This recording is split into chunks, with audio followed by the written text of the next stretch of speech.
Guys, today I'm going to show you how to make Hwachae. It's a Korean fruit punch. We have our yummy watermelon, Sprite, milk. I have some fruit cocktail, ice, and some brown sugar. I didn't have any brown sugar, so I'm using white sugar.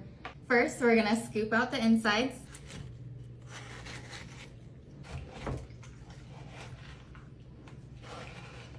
We made a little bowl. I'm only using half the watermelon we scooped out, so this you can put away for another day. Now we're just gonna basically invite all our friends to the party. Some cocktail fruit. You don't have to use all, kind of eyeball it. Milk. And it just gives it kind of like that ice cream milky taste. Sprite or 7-Up. Sugar, add our ice. Mix it all up. Try it, your kids will love it. Yum.